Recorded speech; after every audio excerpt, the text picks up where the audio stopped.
The Dark Ages. It's a name that sticks, right? For 1,000 years, that's pretty much how we saw this period. Just this black hole in history between the glory of Rome and the bright light of the Renaissance. But what if that's not the whole picture?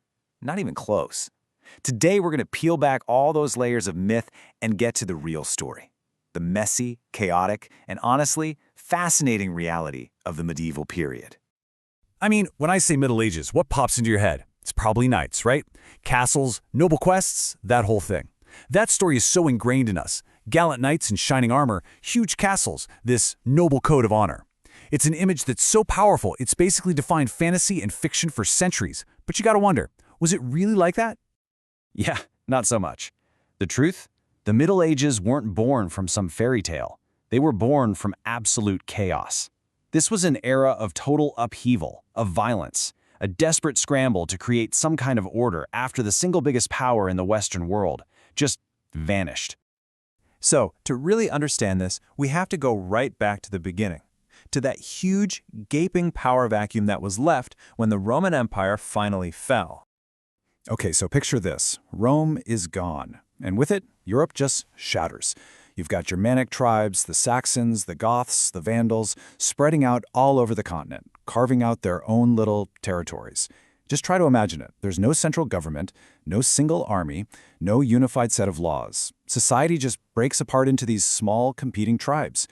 Your loyalty? It's not to some big idea like a country. It's to your local leader, the one person who can actually protect you and your family. So, how do you build a new world from the ashes of an old one?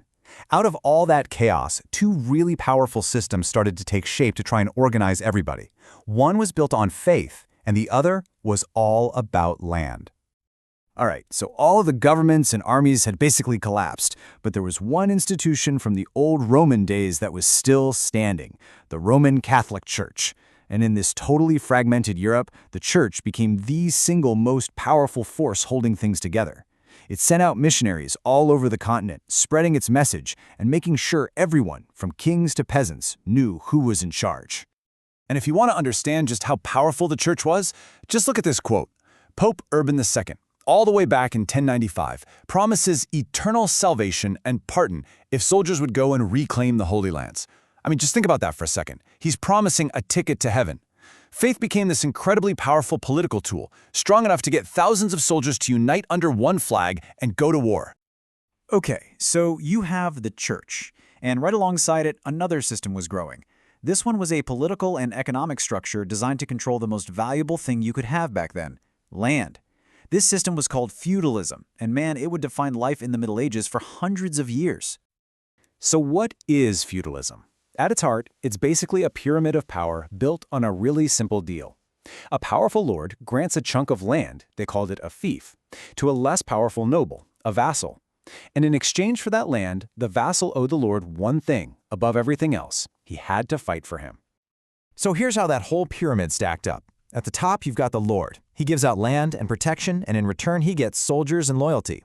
Those soldiers, they're the knights, the pro-warriors of their day. They provide the military muscle, and they get land, their fief, in return. And then way down at the bottom are the peasants. They do all the work on the land, giving up a chunk of their crops and their labor, and what do they get? A place to live and, crucially, protection from all the chaos. It was this whole system where everybody had a very specific role and everyone depended on everyone else. And that brings us right back to our famous knights in shining armor. See, the feudal system is what gave them all their power. But legend gave them a code of conduct that we still talk about today, chivalry. But let's take a closer look at that, shall we? So, this was the myth, the ideal. The code of chivalry said that a knight had to be more than just a good fighter. He was supposed to be loyal, brave, super courteous, and importantly, he had to protect the poor and the weak. This right here, this is the blueprint for our whole knight in shining armor fantasy. But the reality? Well, it was often the complete opposite. A lot of these guys were far from protectors. They were the ones doing the abusing and the pillaging, using their power however they wanted. They often completely ignored the very peasants they were supposed to be protecting. And the sources say the Crusader Knights were often the worst offenders, bringing violence to both Christian and Muslim communities. That noble ideal, it rarely survived a run-in with the real world.